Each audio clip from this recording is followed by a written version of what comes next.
Welcome to Best Served Cold, a Ball Millennials podcast, where we drink wine and talk about crime. Presented to you by Tama and Elisa. This is the good shit at the start, though. That, The raw, unfiltered shit. yeah. Welcome to Best Served Cold. Unfiltered, uncensored, unedited. Ungood. Not great. That's how we market our podcast. Yeah. We have a true crime podcast. It's not good. great, but I've heard we better. try. We really try, guys. We made really an attempt. I feel like, in all honesty, our banter has gotten a lot better from the first episode. Our banter is natural though. Like we live together. That's No, the but thing. I feel like when we did the first episode, like I think you were a bit hesitant to interrupt me and like put your little opinions in, so you kind of just let me talk. Right. Where you're a bit better at kind of like interjecting when you want to say something, which I think is good. I think otherwise it gets a bit boring. Yeah, it's just one person basically reading off. Well, not really reading off, like you're kind of retelling and like you have notes there for reference, but it's kind of like just one person telling a story and like describing something with another person just going, yes, quite interesting. Yeah. No, I think it's better. You need to, especially when we're talking about such heavy shit, like you need to have a little bit of humor. As much as you don't want to like try and make light of the fact that people have died in really horrible ways. Yeah, you kind of like it's you kind need of something. Yeah, you to need a little bit of something to liven the mood. lighten the mood. Otherwise, you just kind of want to kill yourself at the end. Yeah, it's just like way too fucking depressing. Yeah. And I think the world's a bit too depressing at the moment. Anyway, there's been a new thing for this month. What's the new thing? Killer hornets.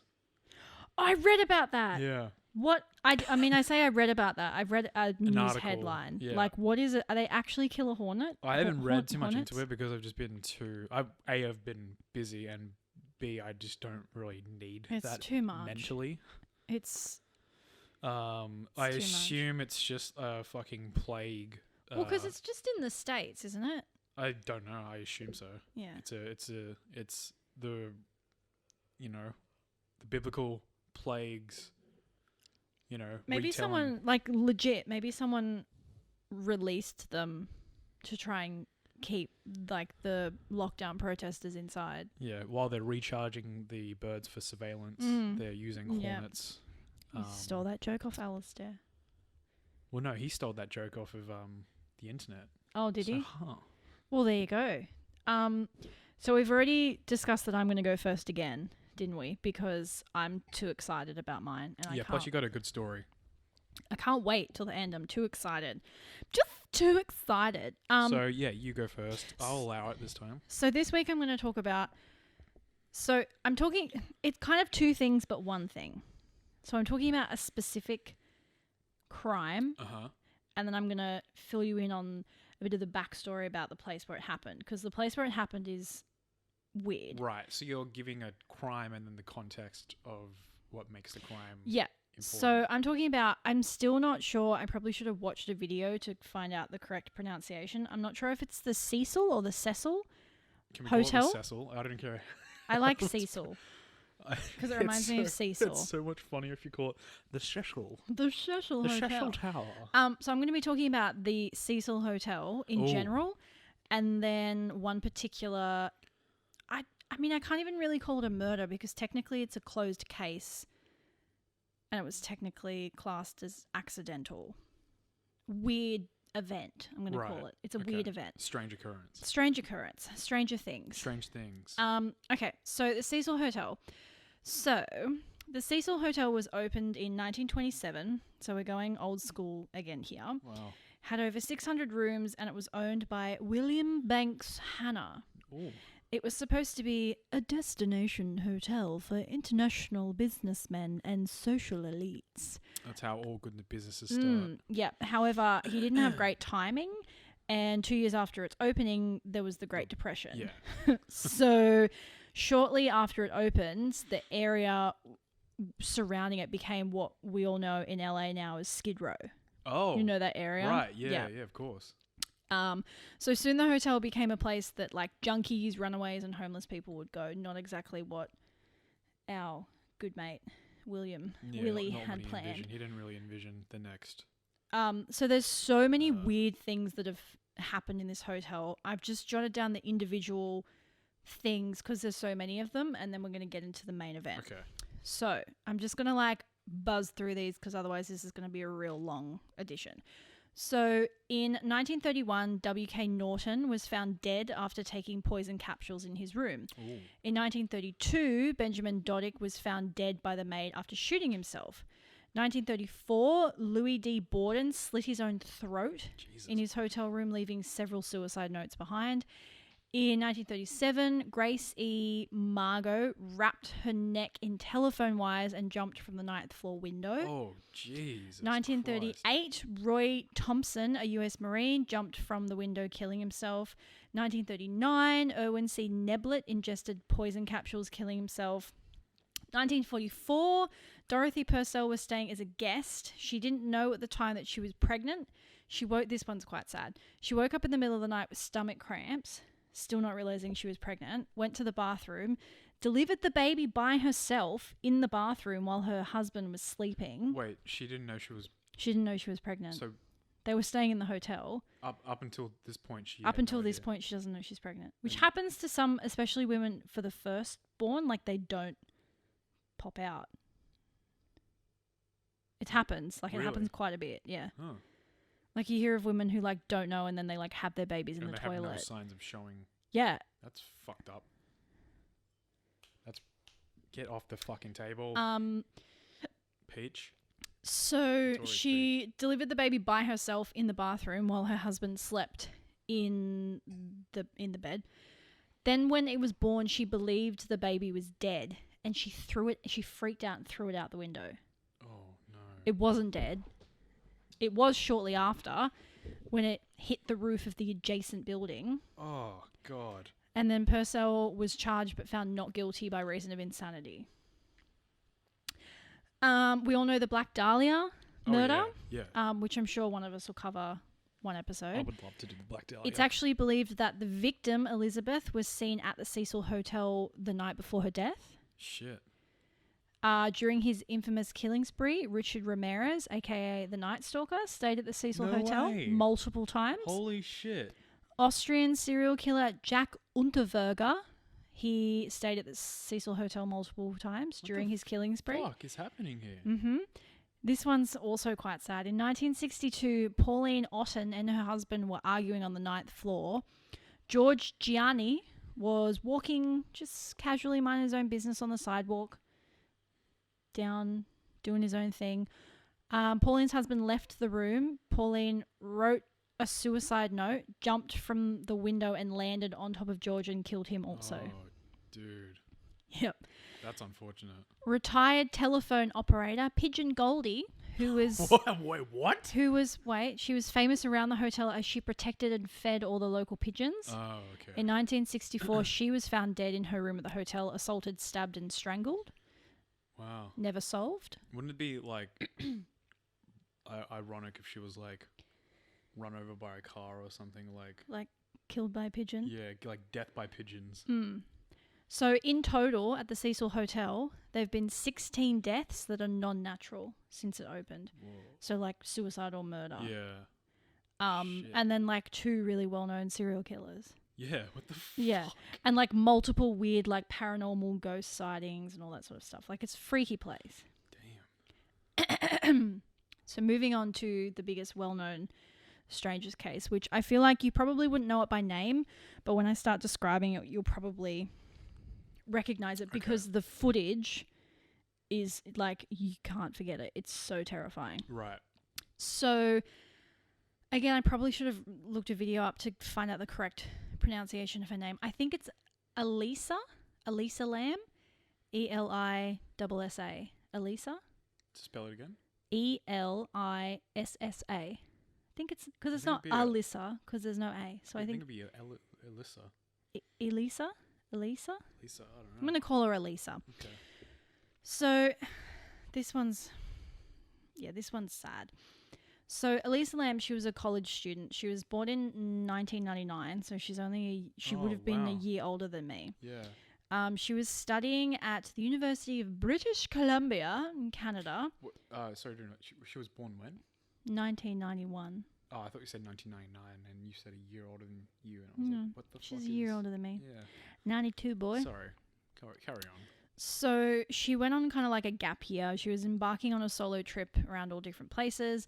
Her parents initially didn't want her to go alone, and they had finally agreed that they'd only let her go if she checked in with them daily. Like every day she'd call them and be like, still alive, all G, I'm at blah, blah, blah hotel. Yeah, as most parents Yeah. would. So January 26, 2013, so this is a recent one, Elisa checks into the Cecil Hotel.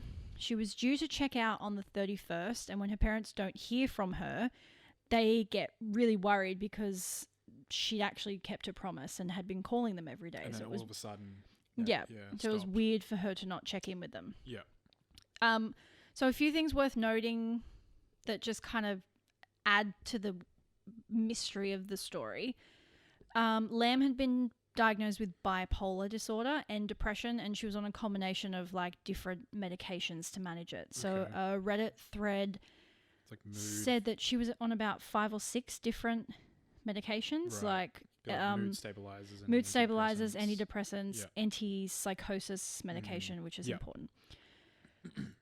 Where was I up to? Because one of the symptoms of bipolar disorder is hallucinations. Yeah, if you have it like really bad. It's like a mild schizophrenia of sorts. But her parents had said that she'd never been suicidal, had never had suicide attempts, or like acted like she had suicidal tendencies. Okay. A few days before her disappearance, she was actually in a shared room in the hotel. However, after multiple complaints from the roommates saying that she was exhibiting, quote, strange behaviour, she got moved to a solo room. So that's kind of important. Right. Lam also ran a Tumblr blog, good old Tumblr, back in 2013. I miss Tumblr. Where Tumblr still exists. Yeah, but it's not used anymore. I miss I when use Tumblr. I love Tumblr. I miss when Tumblr was like fun to use. I just want to be a Visco girl. Is it actually still a thing like a big thing that people still use, or do people just use I use it to I can't believe I'm about to say this on a podcast that is on a public forum, but I use it to look at Taylor Swift fan blogs. Wow. Just keeping it real, That's homie. Cute. Nice. So she had a Tumblr blog where she posted like fashion photos and that sort of stuff. So the police actually respond really quickly to her parents reporting her missing, because you know how a lot of the time you hear in these stories, like they'll report their daughter missing and they'll be like, oh, she's probably run away, blah, blah, blah, blah, blah, blah. It'll be like the worst case scenario, and then they'll... Yeah. So they actually respond really quickly. They search the hotel almost immediately after she's reported as missing. They also interview people in nearby stores. They spoke to a girl called Katie Orphan at a local bookstore who said that she'd seen Elisa that day and she seemed in good spirits and had been buying books as gifts for her family members. So it was all kind of normal. Good. Yeah. They search the hotel with dogs. However, they can't go everywhere without probable cause, because obviously you can't just go into guests' rooms. Of course, yeah. They do, however, search the roof. The dogs find nothing. Although article I found from September 2019 said that one of the cops recently came out and said they did actually pick up a scent on a window ledge leading out to a fire escape, which could have possibly led up to the roof. Right, okay. So shortly after, they released the infamous CCTV footage, which everyone has seen, and it's so creepy. It's her in the elevator. Oh, this. Yeah. Right. So it's one of the... I remember seeing it for the first time, and I thought... I was so... Because there's no sound. Yeah. Because it's CCTV, so there's no sound. And it's so creepy. It's terrifying. Because it's just the... So it's like the back left-hand corner of the elevator is where the camera was. And it's like one of those things where you're waiting for something to like pop out and scare you. I thought it was like a fake video when I first saw it. So in the footage, you see her going into the elevator. She's completely alone, but she seems like weird. She's off. Like something's off about her. She's like looking around. Another weird thing that adds to this whole kind of conspiracy theory around this case was the footage has been altered. So there's bits like spliced out of it. most people say it's because they've just cut out the bits when nothing happens Right. and just shown the bits of her in it. Because they only release a CCTV as in, like, have you seen this girl? Oh, okay. Like, as in to identify her. Yeah. So the full thing doesn't the full exist thing's got as like of a yet. couple of minutes missing, and people have said, "Oh, they've just cut out the bits where there's nothing happening," because But there's no in point in a case like this, watching an empty nothing elevator. happening is all important by Yeah. the details. So she gets in the elevator and like does that thing that you used to do as a kid, where she like presses all the buttons. Yeah. And she's like looking at the doors. And Yeah, everything. so she's like, she steps out and like pokes her head and looks sideways, like she's looking for Yeah. someone or at Fuck. someone. The CCTV, I can't tell if they didn't release it or if they didn't have a camera in the hallway, but you never get like the hallway Yeah, it's just her in the view. elevator. The other weird thing is that the elevator doesn't close, which I noticed when I rewatched the footage. Like, she gets in the elevator, pushes all the buttons, and she's standing in there for a good 10 seconds, and the elevator door doesn't close, which I found strange. Like, that's just... Like, sometimes elevators are so fucking quick to close. They Yeah. close on you when you're trying to get out. And it's hard to tell if the buttons have changed to the point where you can see that. Yeah, because she presses all the highlighted. buttons and then like steps back into the back corner, so she's not holding like the open door button. But it's also like, at this point, have they cut out footage, or is it still just? no, one? you can tell this is like one continuous Okay. shot. Right. So I found that really odd that like the elevator door Yeah. doesn't Extremely odd. close. So I've got a quote here from a forensic psychologist, Cheryl Arut, who says at one point in the elevator, it looked like maybe she was hiding from someone. She seemed to be hiding in a corner, trying to make herself small and be out of sight if someone were walking by the elevator, and that was one of the moments that was rather odd. So she ducks in and out of the elevator a couple of times, and then she gets back into the elevator one last time. She's doing something like making weird random gestures with her hands, but because it's like pixelated CCTV, you can't really like it make could just out be like fidgeting, or she what could be it making is. hand signs. Yeah. But it's really like, it's so creepy because it's kind of like, it looks like, honestly, it looks like when I play with the cats, like when they're hiding in the hallway and I like stick my head out and then pull it back in and then like stick it out again and pull it. Like she's doing that. Like to me, it doesn't look like she's scared. To me, it looks like she's playing a game with someone. Yeah, it's not natural behavior. So again, I think this is why there's this big conspiracy theory, because people are like, it's such a weird thing to do. But then it kind of all adds up when you get to the end and like hear about the toxicology report and stuff. But I think the elevator footage is the main reason why people don't want to believe that it's just a straight accidental death. What happened to her? As yeah. So this is the part that's really gross. So Elisa is missing for about 2 weeks. So the elevator footage is released, I think, 9 days after she goes missing, and then 4 days later, the remaining guests at the Cecil Hotel start to notice something funny with their water. They say there's low pressure and it tastes funny. 4 days after the release of the CCTV footage and roughly 2 weeks after her disappearance, Elisa's body is found in one of the 4,000-gallon water tanks on the roof of the hotel. Yeah. The tanks provided water for guest rooms, the kitchen, and the coffee shop. Oh, so guests have been bathing, drinking, drinking, having it in their coffee. Yep. Oh, man. So one thing that's worth noting is the responders had to completely drain and cut the side of the tank to actually access her body. So she these was that bloated. No, because the tanks are that small. Oh. The tanks are 8 feet high and only 4 feet wide. Shit. Like, they're not big, which is, again, why people are so Weird. fascinated by this Yeah. story. So she's 5'4". These tanks are 8 feet high on little platforms. Like, when you look at the photos, they're on like little platforms. There was speculation. A couple of articles I read said different things. So most of the articles said that she was nude and her clothes were also floating in the tank with her, and then a couple of others said that she was clothed but had a weird sand-like substance on her skin. Interesting. Hotel staff said that there were also alarms that would have been triggered when you opened the doors to the roof. Good point. Then others have said that there were fire escapes that you could access from certain doors that weren't alarmed. Which goes back to when the dogs got her scent on the window ledge. Full circle. Okay. So the autopsy, there's a few different things, again, that like add up to why people think it's a big cover-up. Like, for instance, because so many people, so the girl at the bookstore and all the hotel staff said that they'd seen her completely alone. Yeah. So a rape kit was done but never processed because so many people said that she was alone. Yeah. So they took all the swabs and stuff for a rape kit but never actually processed it. Yeah. Another article I said that she had a prolapsed anus, which could be a sign of rape, but then another person said it could also be a sign of decomposition because she'd been in the tanks for 2 weeks.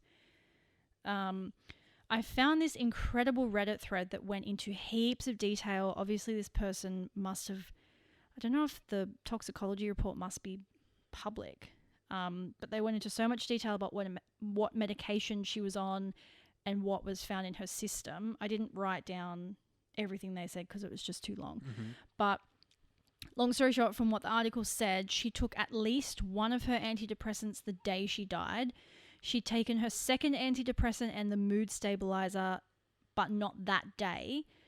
And she'd not taken her antipsychotic anytime recently. Oh, shit. She had no alcohol or common illegal drugs in her system. The kind people of Reddit have also done some like ridiculously detailed research into like the density of the metal on the lids of these tanks. Because one of the, again, main arguments for saying that she couldn't have possibly got in there on her own is they're saying, oh, she was only 5'4", this like slim Asian girl, and these metal tanks, there's no way that she could have A, moved it in the first place and then B, put it back on because the lid was perfectly on. Once you're in there, it's how do you do that? How do you so someone's done like a full detailed research into like the general type of density of metal that's used for tanks, and like based on the diameter of the tank that this would be how much the lid would weigh, and the fact that it's hinged. So it's not like a slide, it's like a lift and drop one kind of thing. So they've said that the fact that it's hinged would have meant it's not actually that heavy. So you can lift it, and then for it to put back, it just like gravity just pulls it back down. Okay, right.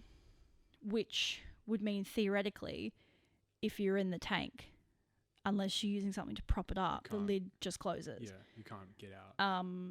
So the case is actually closed. It's been deemed accidental drowning. But I think with all the things like the elevator footage and the history of the place itself. Yeah, I think if it was a normal hotel, people would be more considering willing. the notoriety of the actual hotel itself. Yeah. It's like, but a lot of people are saying that her actions in the elevator can be said that it's like she's had a psychotic break because she's not taken her medication, and it looks like she's playing with someone and having a game because in her head she maybe is. Yeah, which anyone who knows what like the symptoms of that her illnesses and what psychosis really is. Yeah, that so looks like what that is. What I've seen and what after doing all this research I do sadly believe is the answer. She's had a psychotic break. The elevator footage, while creepy, is just her in her own head, and then somehow she's gotten onto the roof because I've never had a psychotic break, but I've been drunk before, and I think some pretty dumb shit is a good idea when I'm drunk. So I can't imagine having a full psychotic break. You might think, I'm going to climb on this fire escape, and then you get on the roof and you're like, oh, I wonder what this tank is. So like you climb up, because there's kind of when you look at the photo, there's kind of like an adjacent building, which you could theoretically, if you could climb onto the adjacent building, the top of the tanks is only like a foot drop. Oh. So you could get onto this other building and then get onto the top of the tank. Shit. And the fact that she doesn't have her clothes on, people think she's gone in there for a swim. Yeah. And then because obviously this hinge lid, while you're on the ground, you can lift it. But once you're in water, because don't forget the tanks are 8 feet tall. So that's... She's in 8 feet of water. Yeah. So there's nothing to push off of to get the Yeah. lid back up And she's once you're in, 5'4". and she's 5'4". So it sounds like she's had a psychotic break. I'd gotten into this tank somehow, maybe to look at it. She thought it would be a good idea to go for a swim, and then sadly she's not been able to get the lid off, and she's drowned, which is really sad. It's fucking depressing. Yeah. Jesus, man. The only other weird thing that's worth noting, that's really creepy, but again can be easily explained away. Remember how I told you about the Tumblr blog? Yeah. So her phone was never found. In the aftermath of her disappearance and her body being found, her Tumblr kept updating. What? Yeah. The fuck? So there is a function on Tumblr where you can queue posts. Yeah, of course. But it's still creepy that her phone's never been found. Yeah.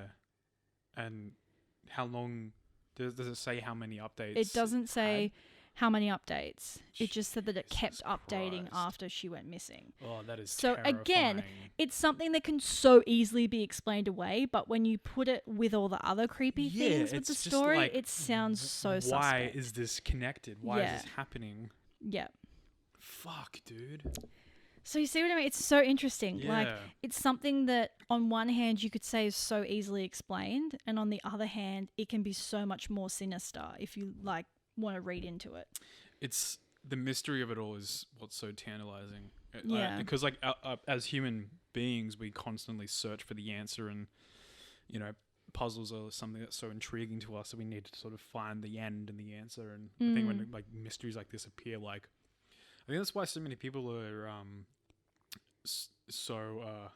oh, sorry, our cat just distracted me. I think that's why so many people are fascinated by like aliens and you know, Well, just mythology, conspiracy theories in general. I think it's the unknown that keeps people Once there's hooked. a proposed and an answer to a question, it's like, you know, that just becomes so tantalizing to people. Because yeah, the elevator footage is incredibly creepy Creepy as to fuck. watch, especially when you know what happens to Yeah. her.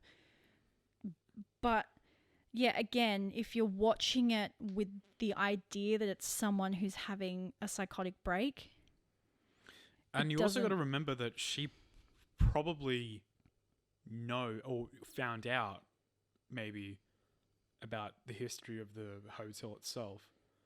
And to someone who has what sounds like severe mental health issues, it's something to consider. why the fuck anyone would go and stay there in the first place has got me. Fuck that. When 16 deaths and Yeah. 2 serial killers that have stayed there? No, thank you. No.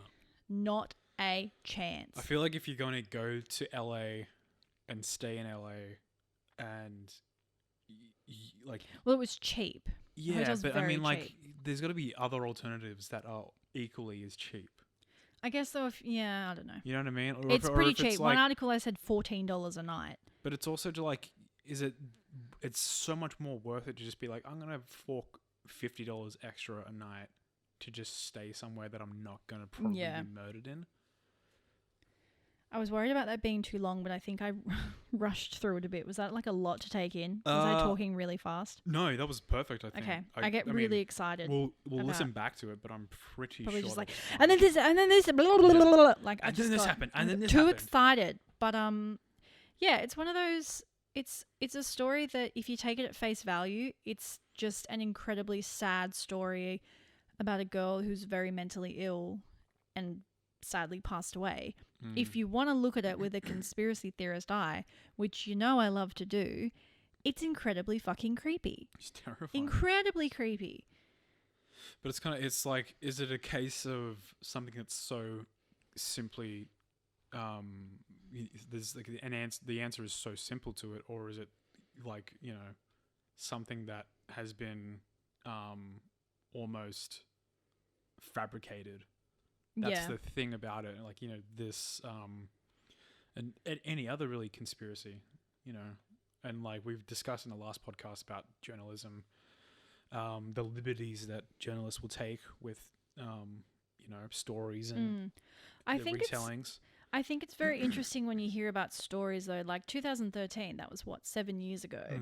Technology was still quite advanced 7 years ago, and the fact that they've still not been able to solve it at all in this day and age, I think is what makes it so. When like I think it was last year, they've figured out a way to determine or replicate what a cave woman's voice would have sounded like.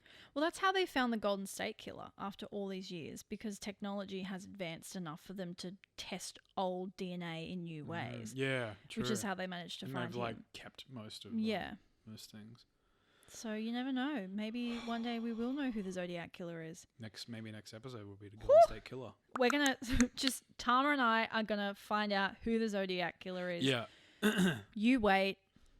This is we're gonna be the next. This is now the Zodiac Killer podcast. This is now the Unsolved Mysteries podcast. Yeah. Which, if you don't know what the Unsolved Mysteries is, it's a TV show.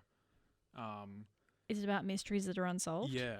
And it was the purpose of it was to try and propose to audience members to, like, you know, obviously watch and be like, oh my god, it's they had ones that have been solved from this though. I remember. Supposedly, there's a huge. Don't ruin it for me. I'm sorry, but that's the thing about it is, so like they, you know, declare that like several mysteries have been solved by, people watching the TV show and like coming up with like the answers to the mysteries, but it's like that thing I was discussing with you, a little while ago. There was a documentary debunking the Super Size Me documentary. And in the same video that I was watching that through, they were debunking a lot of the unsolved mysteries, like the everything to do with the unsolved mysteries. So there's a mountain of evidence supporting that these mysteries that they put on the TV show never actually were mysteries. I'm just waiting for it to go full circle and like the Super Size Me comes to debunk the debunking of Super Size Me. Yeah. I think that guy made and then way they too much just money. Keep going. I don't think he gives a fuck. He's like rich, probably. I'd imagine. Probably. I don't know. Well. I'm so excited. With that said, to hear about yours this week. So. Because I actually don't know much about this guy either. So, as with everything on this podcast, future, past, and present, we go into the detail and depths in some pretty fucking bizarre shit and some pretty disgusting shit. I think so far this might take the cake in terms of the level of gruesome. I mean, Ed Kemper was pretty gruesome. He had sex with people's heads. Yeah, that's pretty gruesome, but I mean, this shit's pretty fucked up. And I think when you factor in the repercussions of what this did for pop culture, for like everything to do with horror and murder, mystery, everything to do with like that kind of shit. Oh, sorry, just quickly, you just reminded me. Apparently they're trying to get a movie of the Elissa Lam story greenlit, but the family aren't happy about it. Right. So stay tuned. So what would the movie be? Don't know. That's what I mean. It's kind of how is it that much? I think they were gonna do like a supernatural retelling, as in like there's a ghost that makes it. Okay, it's like based off of the story. But the family doesn't want it to happen. Which, to be fair, it's only been 7 years since. Like, and they're guys, like, let it. Don't make a movie about the bit. death of my daughter. Yeah. The fuck. Sorry, you just reminded me when you said that's okay. Horror movie. So this week I am talking about the notorious Ed Gein, who I honestly have heard his name but know nothing about. Yeah, I think many people have heard his name but don't necessarily know him or what he's done. But his actions have inspired several Hollywood films, several characters, several pop culture icons. It's one of the most notorious strings of murders, and himself is one of the most notorious murderers. I think it's also like sometimes with the really well-known serial killers like the Ted Bundys and Son of Sams, a lot of not like we're breaking their boundaries here, but I find a lot of podcasts don't cover them just purely because they are so well known. Yeah, I feel like the good thing about My Favorite Murder, I guess, is they go into murders and mysteries that you don't That I've necessarily never heard of. Yeah, never heard of, which I love. Which is great, but I feel exactly what you said. Like I feel like a lot of either podcasts get too specific, or they just don't cover certain things because they're so notorious and quote unquote well known. But I feel like it's been a good mix because each week you've kind of done a big, well known serial killer. Yeah. And I've done someone who's maybe less known. So you get you get the best of that both. was both not worlds. English. You get the best of both worlds. It's also just you like get the best. it's also just like you hear like Ed copywriters. Kemper and you go, oh, I know who Ed Kemper is, and you like, okay, yeah, but then you actually but then you think about like what he did, and you go, I don't actually know that much about him. Or Son of Sam, like you know, like, oh, he heard a dog talking to him and he committed murder. It's like, okay, and then you watch and you research what he actually did, and you go, and it's like all this information you had no idea ever existed. Yeah. So with that said, let's jump into it. right into it. Ed Gein, who, as I said, he was inspired several horror stories, which I'll get into later on. I'll give you a bit of backstory onto who Ed Gein was. His born Edward Theodore Gein on the 27th of August 1906. So we're going a little bit back in time. He was the second son of George Philip Gein and Augusta Gein. In his household, he grew up in a home riddled with alcoholism and religious fanaticism. So his father, religious fanaticism. Yeah, fanaticism. Sorry. Oh, I was like, I don't know what that means. George Gein was an alcoholic with an extremely low sense of self-worth. And Augusta was, just to label her in 2 words, I just would call her a religious freak. She saw sin and filth everywhere she looked, and nothing was pure anymore. Same. She hated her husband. Same. And due to like George's alcoholism and his low sense of self-worth, he found it hard to keep a job. Oh, he would have been like a yes man as well if he was essentially. Yeah. And that's why I think they met and married, is that he's like a yes man kind of guy, and she's a very powerful, domineering woman. Same. So I'll stop now. Alongside his older brother Henry, Ed lived with their mother and father in a city called La Crosse, sorry. And it was described by Ed's mother as a haven of sodomites and harlots. Jesus. She would drill into the boys, telling them that they were worthless. And when she wasn't abusing her sons, she was instead bullying her husband. Despite all this... This is all starting off great. Yeah. It's kind of like we keep returning to the same principle. Yeah, of, like, aside from our friend H.H. Holmes, we haven't really had anyone who's not had either a head injury or a traumatic childhood. Yeah. So, despite all this, Ed Gein, for some reason, really came to idolize his mother. In 1915, the family left La Crosse to Plainfield, Wisconsin, which Plainfield, Wisconsin is like one of those places you hear and you go, I've heard that before. But I try to research. Wisconsin does seem like a murdery place. Yeah, to me. I've tried to research into Plainfield Plainfield itself. Wisconsians. I'm trying to figure out where I've heard it from, but I can't. I don't actually know anything about Wisconsin. It just sounds like somewhere that people would get murdered. Plainfield itself is kind of like a murdery town sounding place. Plainfield, Wisconsin. So the town could be described as like a tame, empty, not a lot going on. However, Augusta described the town as just being plain sinful. from their... Why does she keep moving to these places? No idea. Like, what, sweetie, go somewhere. Like, go live on a farm It's the thing in Idaho. It's the thing of her just seeing sin wherever she goes. But that's what I don't get. Like, if you see that, like, go live on a ranch with some cows. Cows aren't sinful. They're actually holy creatures. They actually moved into a farmhouse when they moved to Plainfield. So they were completely isolated from. So people what is around that? Like, oh, that blade of grass, that's a sin. Yep. That's a paddling.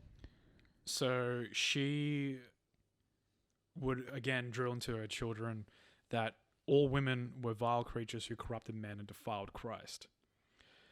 The only time Ed and his brother were ever allowed out of her sight was to go to school, and even then they weren't allowed to make any friends or socialize with anyone.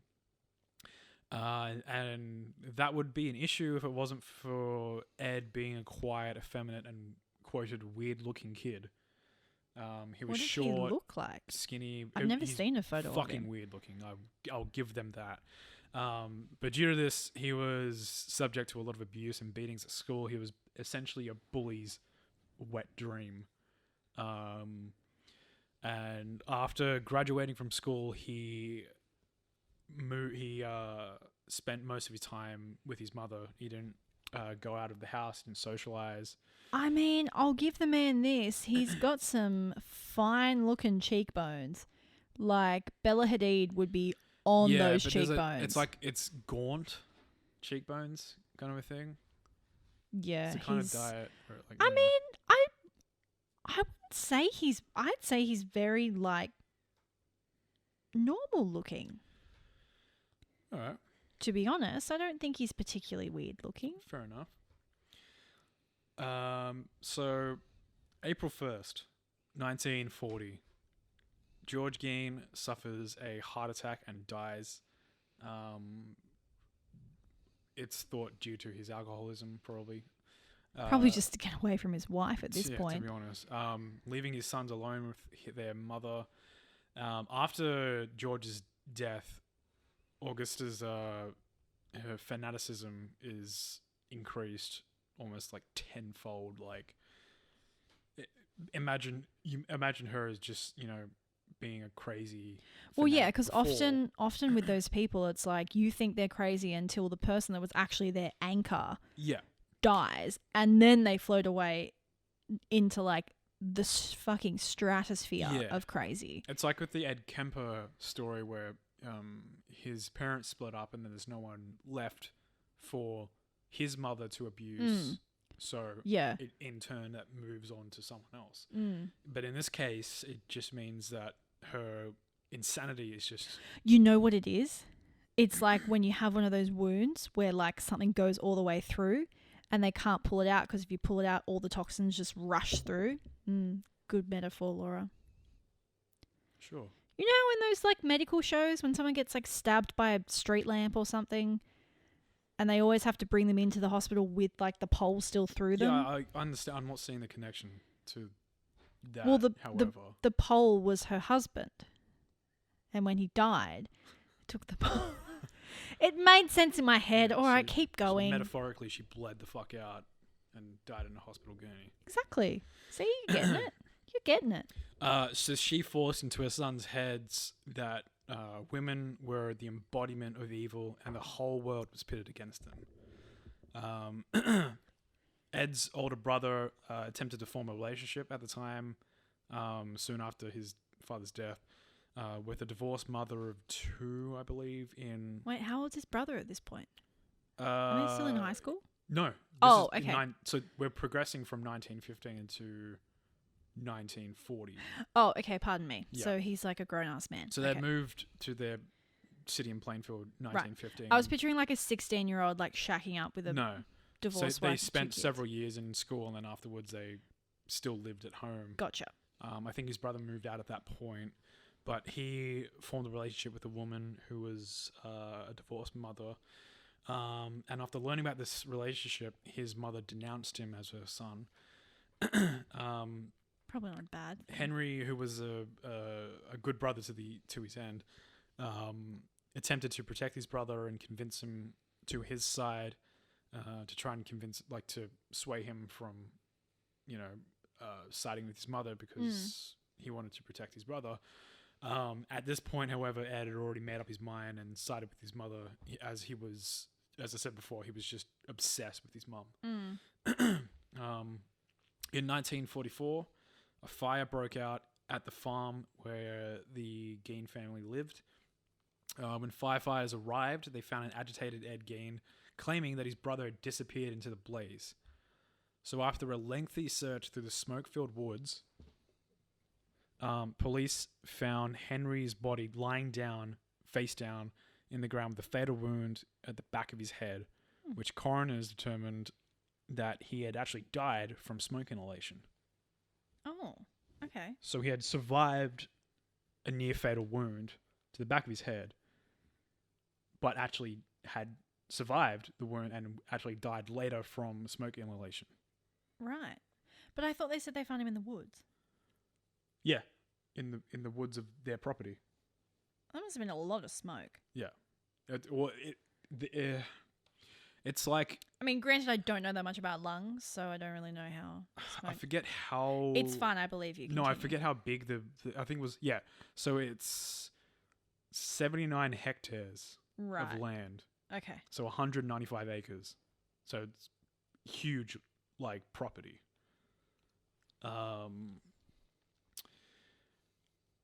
Sorry, I'll stop interrupting. Yeah. I just find it interesting. I like adding my commentary. So the fire breaks out. His brother's found dead on the floor. The police almost straight away rule out Ed as the murderer, and the case is just dropped as a death by smoke inhalation. Just ignore the axe wound. Essentially, they don't even bother to really question Ed. That just sounds like something that like Chief Wiggum would do. When Augusta receives the news of Henry's death, she suffers a major stroke that leaves her heavily disabled.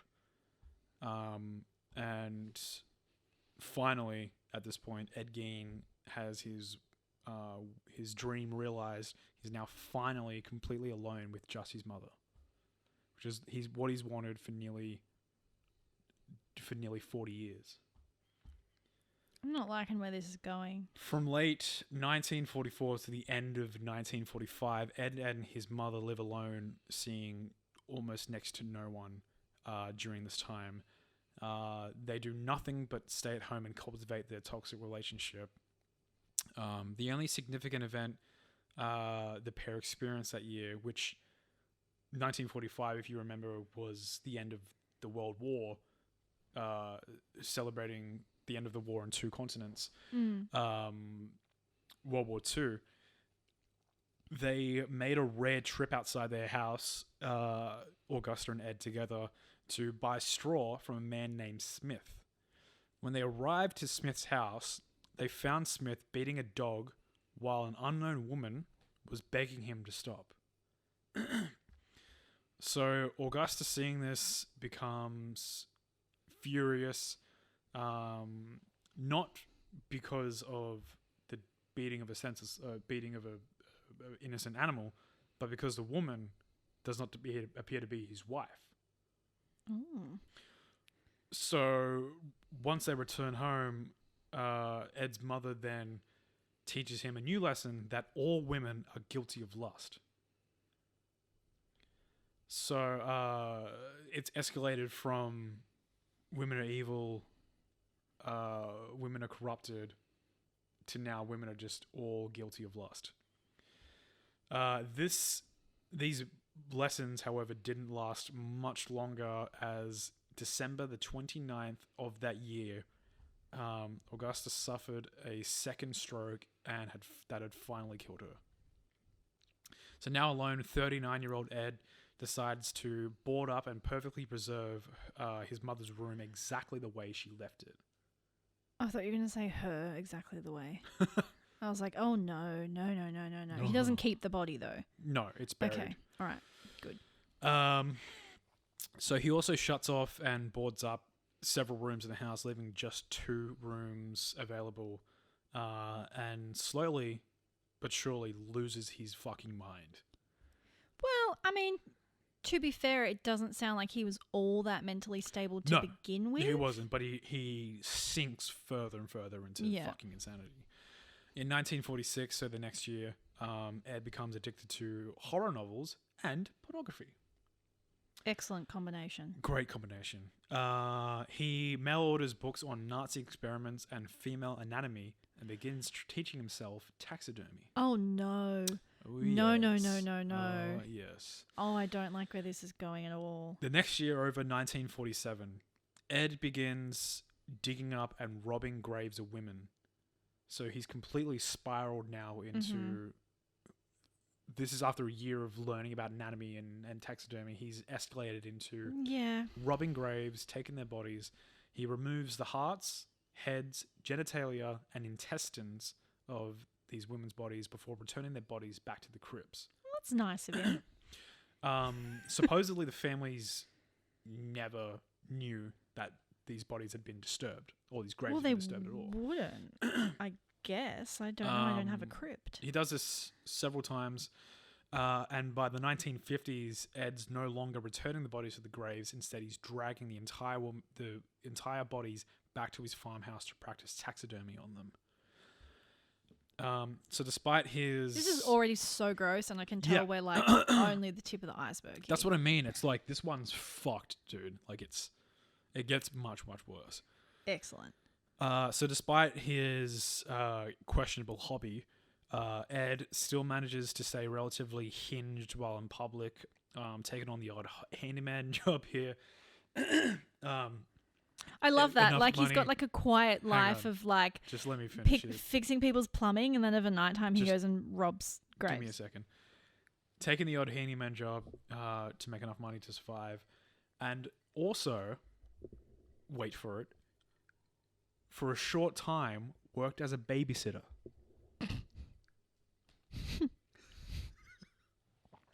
That was a bad time A to horrible time. take a mouthful. And Oh my god, can you imagine being one of those a parents? nearly 50-year-old man. Oh, I forgot he's old. Yeah. Oh no. Oh, but like back then, like in the 50s, you'd be like, oh, that's just Ed. He's a Still. little bit funny, but he's a nice chap. Little Semi, he'll ruffle little Semi on the head. Send him out with a nickel. To show his gratitude to his... he would sometimes give his employers a package of meat, which he told them was venison. No! Yes. No!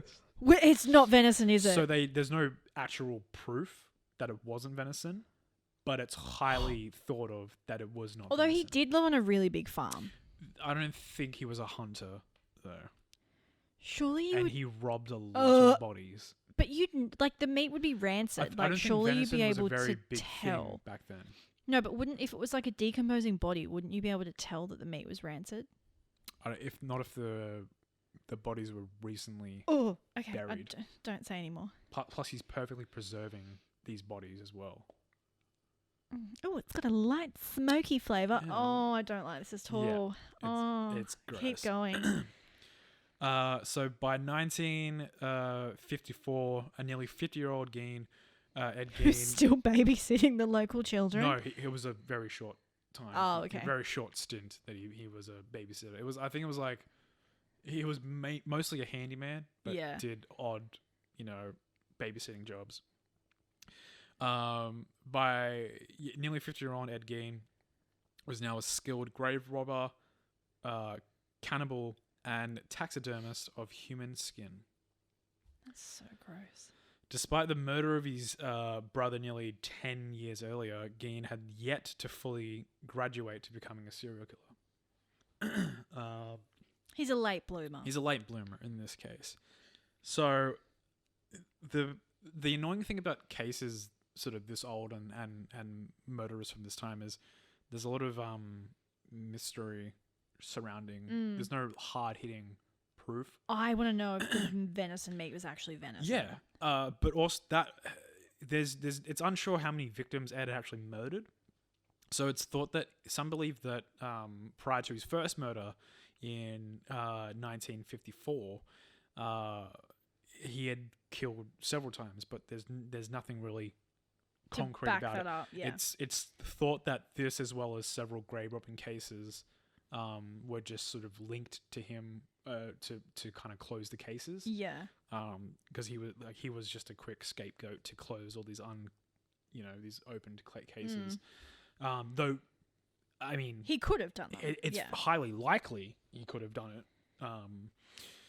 So, December 8th, 1954, Gein travels 10 miles, which is 16 kilometers for everyone else who isn't fucking American. What's a mile? Yeah, I don't fucking care about like no one besides you guys use these fucking. Anyway, we'll get to that. He's an American serial killer, so we'll let it slide. 16 kilometers to Pine Grove. That sounds pleasant. He walks into a local tavern where a woman named Mary Hogan, who is a middle-aged woman who looks somewhat like his mother. I mean, it was described as she didn't look unlike his mother. She was like similar to his mother. Well, she didn't not look like Jennifer Lawrence. Yeah. I mean, she wasn't Jennifer Lawrence, but she didn't not look like her. She had like a similar eyebrow. Look, she wasn't pretty, but I mean, she wasn't not ugly. She was working at the tavern this night. Gein walks into the tavern. It's unclear when and how he did it, but he shoots and kills Hogan and drags her corpse away into the snow, loads her body onto a sledge, and takes her back to his farmhouse. 16 kilometers on a sledge with a dead body. It's commitment. So back to the farmhouse, he chops her body up with an axe and transforms her body parts into furniture. Oh, no. Oh, that's this so much is no. just the tip of the iceberg. Just the tip. So there are several things he does with bodies that I kind of want to get into later, because it's like the pinnacle of the story that I kind of want to leave it for the best for last kind of thing. So as time goes by, several middle-aged women's bodies go missing from their graves with seemingly no one ever discovering.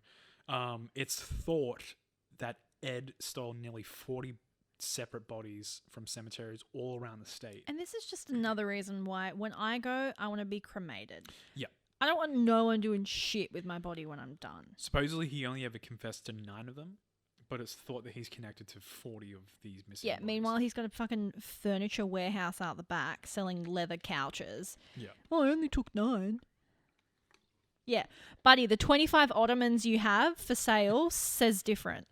Can you explain the human feet on the floor over there? Genuine leather Ottoman. November 16th, 1957.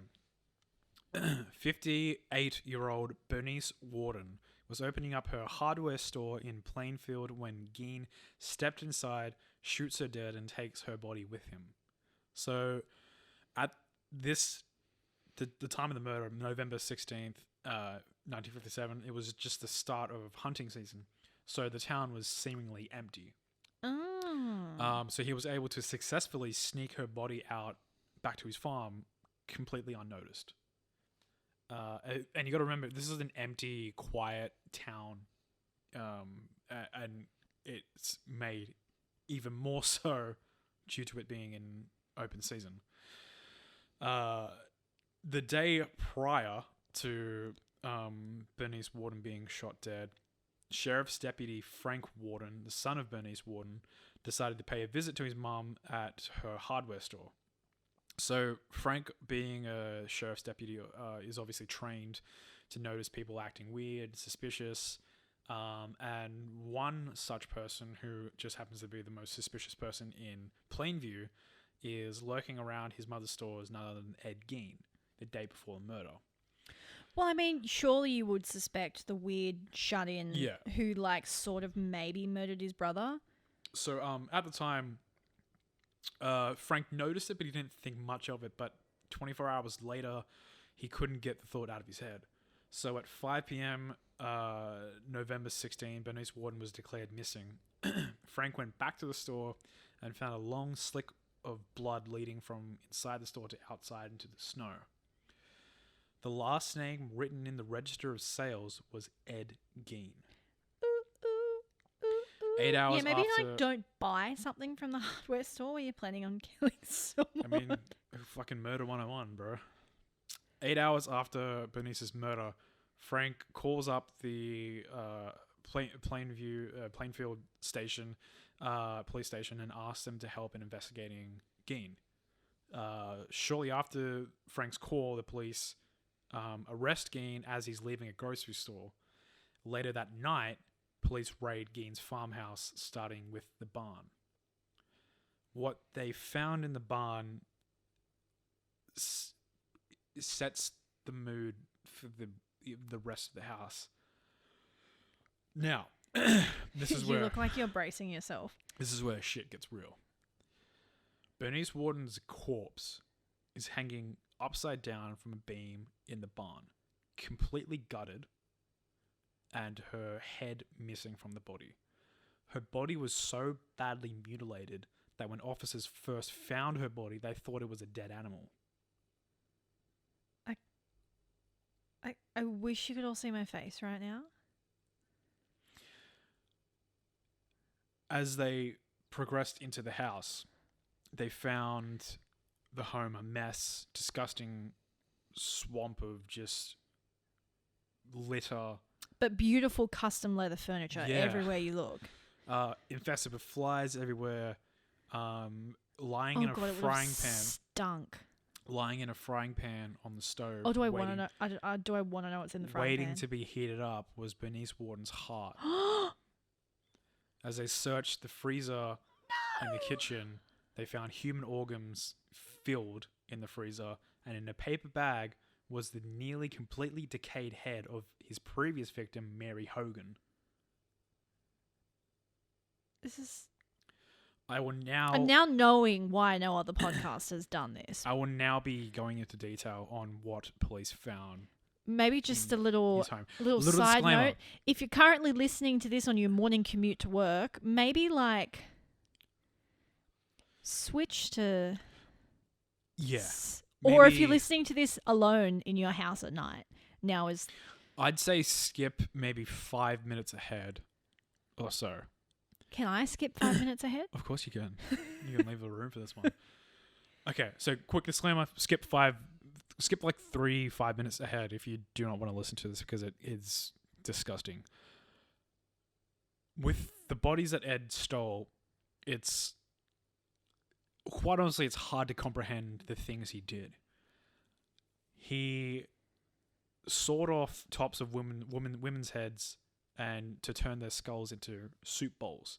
So the tops of their skulls were missing, and he had used them as bowls for soup. Oh my god! He stuffed their faces and hung them on walls like trophies, like you would with deer or bears.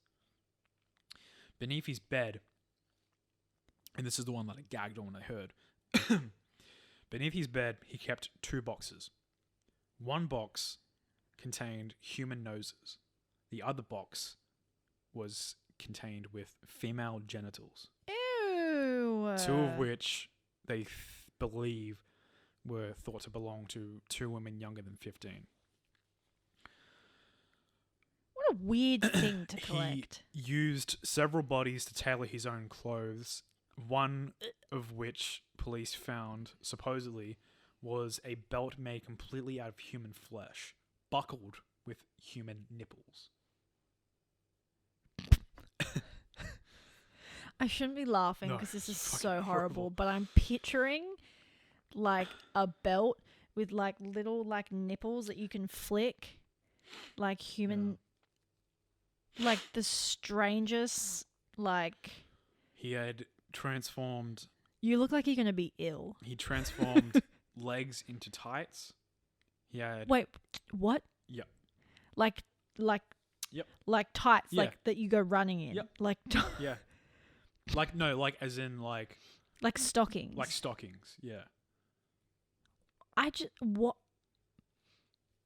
Yeah. You already have skin on your legs. Yeah. No, but he used them as tights. So you're like, you know what my skin could use? Some more skin. More fucking skin, boy. Yeah, that's a nice leg you got there, but you know what it needs? Some more skin. Forget foreskin. Fashioned corsets from human skin. He took one woman's torso and transformed it into a tanned jacket fitted with a pair of breasts. Supposedly, It's one of those things where it's so terrible you can't help but laugh. It's like a natural... It's just... not only is it horrific, but when you actually picture it in your head, it's the most ridiculous thing I could possibly picture. Well, picture this. Like a blazer with titties on it. Picture this straight up. He would wear it alongside a mask of skin and dance around on moonlit nights. Same. He was starting a coven. They good on him. Also found a waste basket made of human skin covering several chair seats, skulls on his bedposts, a pair of lips on a window shade drawstring. Oh my god! And a lampshade made from the skin of a human face. With like the face things still. Oh my god! Are there photos of this online? I don't know. Probably. Is it bad that I want to see them? Not really, I guess, but whatever. Years later, after his arrest, Gein later confessed that he wished he'd always been born a woman. So all this relation to women's clothing, he's fashioned from women's skin. It's so interesting because now you told me this story, I'm instantly thinking of like 4 different movies that are so clearly a direct parallel of this story. So I'll get into that after his arrest. So he, on November 15th, I was reading prior. So after finding all these things in his house... I wonder how many cops threw up. I think several of them were heavily disturbed by what they found. Well, the smell alone would be horrific. One county sheriff, during questioning, Art Schlee, I believe his name was, reportedly assaulted Gein by banging his head face first into a brick wall several times to get Gein to confess to what he did. Do you need a confession at that point? Yeah, he wouldn't admit to it. He didn't admit to it at first. But like, you don't. You need a surely the evidence is undeniable at that point. Still, I don't know. Dude, you got a love seat made of human. So, as a result of this, his initial confession was ruled admissible. I'm just picturing like if this happened at the modern day. He's I don't know, man. I just bought it on Amazon. What's really tragic is his trial was put on hold for 10 years because he was admitted to he pled insanity, and the court was like, yeah. So he spent 10 years. You think? In a hospital before he actually stood trial for his crimes. Yeah. So before he was actually stood trial, unfortunately, Art Schlee died of a heart failure at age 43 in 1968, which was shortly before Gein's trial. Several of Schlee's friends said that he was traumatized by what was found at Gein's crime scene. Oh, you would never forget that. Along with the fear of having to testify against Gein, especially about assaulting him, supposedly is what caused his death. He was just so stressed out about it and couldn't sleep, couldn't forget it. Well, those will be images that would just never... Yeah. Like, every time you'd close your eyes, you would see... One of his friends quoted as saying he was a victim of Ed Gein as surely as if he had butchered him, which is extremely true. So, like I said, Ed Gein was sentenced to... He was only put it to jail for one of the murders because they determined that the murder of Bernice Warden, his second victim, was enough to put him in jail for the rest of his life. Yeah, they're like, we don't want to deal with you. They're like, there's this shit we found in your fucking house. Yeah, is enough. we know you did it, but we really would just rather not have to talk about it. It's exactly it. They decided it would cost so much money if it would be way too expensive. It's also like the family members of the other families as well. Yeah. You don't want to be like, your daughter was murdered and turned into a lamp. They decided it wasn't worth putting the funding in to also trial him for the second murder. So he went to jail. He didn't receive the death penalty. However, he died several years later due to lung cancer. I think he died, 1984, July 26th. He died at the age of 77. He died in Mendota Mental Health Institute due to a respiratory failure secondary to lung cancer. Over the years, souvenirs, seekers would chip off pieces of his grindstone until ultimately the stone was stolen itself in 2000. And in June 2001, it was recovered near Seattle and placed into storage at the Waushara County Sheriff's Department. The gravesite now is completely unmarked, but it's not unknown. Everyone knows who he is due to him. Well, he's so infamous. Well, he's interred between his parent and brother in the cemetery. The same cemetery that he stole the bodies from. He stole several bodies from. I'm so surprised no one's stolen his body. Yeah. So the several movies that you're probably thinking of right now. Well, the first ones that came to my mind were, correct me if I'm wrong, Psycho, like Norman Bates and his mother. 100%. Silence of the Lambs, obviously. Yep. And Texas Chainsaw Massacre. Yeah, 100%. Yep. The three most pivotal movies that these murders essentially establish these IPs. Yeah. So the story of Ed Gein goes fucking insanely viral at this time. Pop culture is just swarmed by numerous appearances of inspirations from these murders in film, music, and literature. The first tale to come to widespread public attention was the very famous fictionalized version presented by Robert Bloch. I'm blanking his name. I think it's Bloch or Bloch or whatever. In 1959, his suspense novel Psycho. Oh, was it a novel first? It was a novel. I didn't know that. Under a year later, Alfred Hitchcock buys the rights to his novel Psycho, and his story was loosely adapted into the Psycho. It was adapted into the film Psycho. So, 1959, the book comes out, and then not even a year later, 1960, the film comes out. Yeah. So his story also loosely is adapted into numerous films, including Deranged, 1974, In the Light of the Moon. It inspired a movie. In the Light of the Moon was released in the United States and Australia as Ed Gein. There was Ed Gein, the Butcher of Plainfield. The Rob Zombie films House of 1,000 Corpses and its sequel, The Devil Rejects.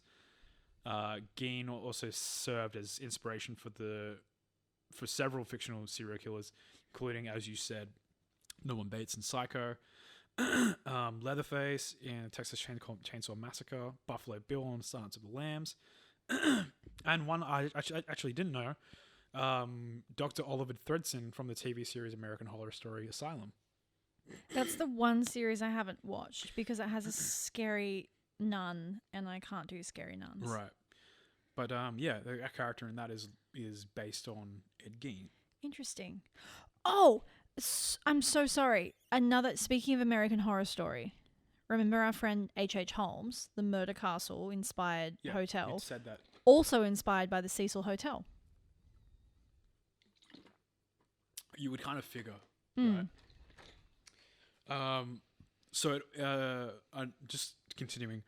American filmmaker Errol Morris and German filmmaker Werner Herzog attempted unsuccessfully to collaborate on a film project about Gein from 1975 to 1976. So supposedly they interviewed Gein several times. They ended up spending almost a year in Plainfield interviewing dozens of locals. They secretly planned to exhume his mother from her grave to test a theory, but they never followed through with the scheme, and eventually their partnership ended and the project was aborted. However, it was later described in the 1989 New Yorker profile of Morris. In the 2000 adapted remake of...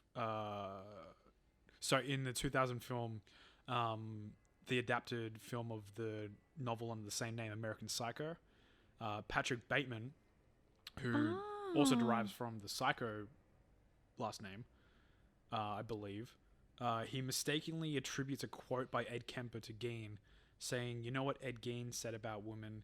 He said, when I see a pretty girl walking down the street, I think two things. One part of me wants to take her out, talk to her, be nice, be real nice and sweet and treat her right. The other part wonders what her head would look like on a stick." So if you remember that quote from American Psycho, he mistakenly attributes that quote to Ed Kemper, but actually it was from Ed Gein. Ed Gein. It was a quote by Ed Kemper that he said was Ed Gein. He misappropriated to a quote by Ed Gein. So it was actually from Ed Kemper. 2012, a German director, Jörg Bedrecht, wrote and directed a stage play about the case Ed Gein called Karneval und Liebe at a Theater Dortmund in Germany. The part of Gein was played by actor Uwe Rodnecht. At the time, several news reports of Gein's crimes spawned a new subgenre of black humor. So in the 1950s, Gein has frequently been exploited by transgressive or shock rock art, often without association with his life or crimes beyond the shock value of just his name. What I found extremely interesting was what happened to his property. So as I said before, his giant property spanned over 195 acres or 79 hectares, and his property was appraised for approximately $4.7 grand, which, if you take into account of inflation today, would be around $42,000. Oh, that's not much. His possessions were scheduled to be auctioned on March 30th. But surprise, no one wanted them? 1958. Amidst the rumors that the house and the land it stood on might become a tourist attraction, so they wanted to avoid that. However, early on the morning of March 20th, the house was destroyed by fire. I was going to say, surely you'd just be like, burn it all. Yeah. A deputy fire marshal reported that a rubbish fire had been set 75 feet or 23 meters away from the house by a cleaning crew tasked with disposing of trash. Hot coals were recovered from the spot of a bonfire, and the fire from the bonfire's location did not travel along the ground to the house. So arson was suspected of coming into play, but the cause of the fire was never actually officially determined. And no one probably investigated it that much, to be honest. Fuck this. Everyone's like, good riddance. By the way, if you are listening to this and you are someone that has a strong stomach, like I do, and is morbidly fascinated by horrific things, you can find all of the crime scene photos on Google. I will. I'm just warning you, though, they're awful. Yeah, I can imagine. Please show me when we're done. Like, so... Can I... Yeah, actually show me now. I want to look at them. Full discretion. Let's look at them live. If you're someone who doesn't have a strong stomach, do not look it up. That's Bernice, I'm assuming. Yeah, so there is Bernice's body hanging upside down. And the head. Yeah. So You said there was a decomposed head. and that's the head in the freezer. Yep. Yeah. There's more. Like you can see the chair and stuff, but that's the most awful one. So you can see the body, like they said, it's horrible. to describe it, it's her head is missing, and she's cut from the. It looks like a what you would imagine what a cadaver would look like, with like they would be taking the organs out of someone's body. Yeah, it's awful. Don't look it up unless her genitals are missing. It's quite gruesome. You can definitely see how they would have mistaken it for like a dead animal's body. I can see the skull that he uses. Maybe don't describe too much of it in case someone listening doesn't have a strong stomach. Anyway, you can see them online. Which is weirdly awful in its own right. You know what's funny is I actually saw an image that reminded me that several bands used the story in like their song titles or album titles. So, for example, Slayer had an album called Dead Skin Mask. A song titled Dead Skin Mask on their album Seasons in the Abyss. A song by Mudvayne on their album LD50 was called Nothing to Gain, spelt with the Ed Gein's last name. And then simply Ed Gein from the Ziggins, their album Rusty Never Sleeps. And there's also a band simply named Ed Gein. So on top of his, when he learned that his whole property was burnt down, everything he owned, Ed Gein simply shrugged it off and said, well, just as well. At least he's self-aware. His 1949 Ford sedan. Have you noticed that all these murderers have Fords? Don't buy Fords, people. Yeah. Don't buy Fords. Which he used to haul bodies of his victims, was sold at a public auction for $760, which is equivalent to about 6,700. It was sold to a carnival sideshow operator, Bunny Gibbons, and he supposedly charged carnival goers 25 cents admission to see the car. Wow, that's weird. Yeah. I have nothing else to add. That's the story of Ed Gein, who inspired many stories, including Texas Chainsaw Massacre, Psycho, fucking American Horror Story.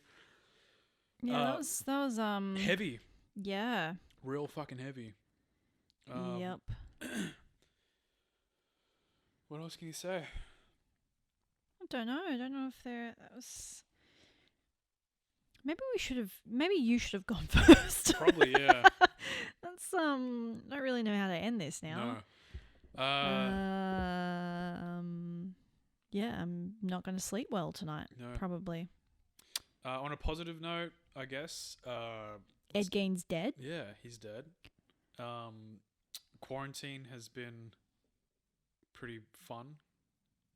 Well, we've been fairly productive. Yeah, I feel like it's really like we're both people who don't necessarily want to continue doing our current jobs for the rest of our lives. We have other plans, one of which includes to be this podcast.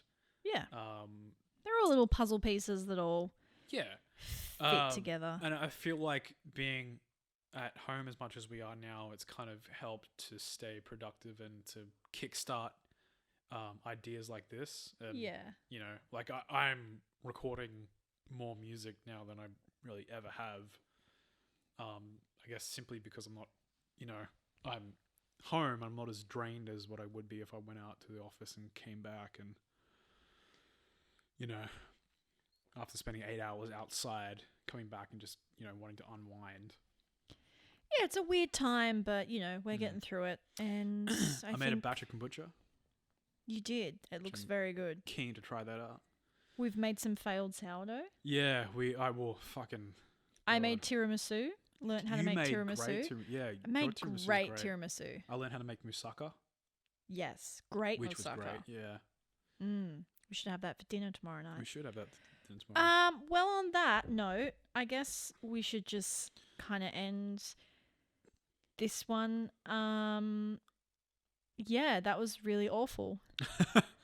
If you want a cute, I guess, ending to this, our eldest cat just crawled.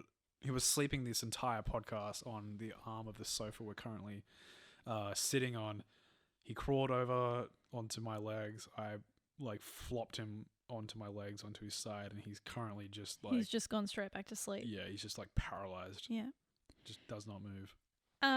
Well, the only other thing I really have to add, a little bit of housekeeping, Oh, yeah. is we did get an Instagram. Oh yeah. So if you want to find us online, you can find us at Best Served Cold Podcast, all one word, no underscores, full stops, nothing. Yeah. And shout out to Pineapple Stickers for making that artwork. yes, our friend Jay has made the most incredible album artwork for us. Yeah. It's amazing. Like, I'm so happy with it. And yeah, I think that's pretty much it. We'll see you next week. Yeah, we'll catch you on the flip side. Maybe we'll talk about the Golden State. Something else. I don't know. Black Dahlia. So Black- many. Ooh. Sadly, so many things to choose from. Yeah. But oh well, at least we have content to talk about. I would like to actually end this with saying, it is kind of weird that we, I guess, remember the murderers more so than we remember the victims. Such as we would watch a documentary about Ed Gein over, or we would watch a Texas Chainsaw Massacre or Psycho more so than we would watch something about the victims, which is actually brought up by Biographics, the YouTube series that has actually helped me with gathering a lot of information about what we talk about. But I would like to say that take some time and think about the victims that were involved in all these cases and all these stories. And I also think it's worth noting that if we ever seem like we're joking around or cracking light, it's just because talking about this stuff can get very heavy and intense, and listening to it can get a natural very heavy and reflex. intense. It's So a coping mechanism, essentially. anyway, so we sort of ended it on a light note and then brought it down again. Well, no, I guess I would just say keep in mind that pay your respects to the people who are involved, and you should always tell these stories with respect to the people that have very sadly lost and their lives. keep those things in mind. I guess is all I would say.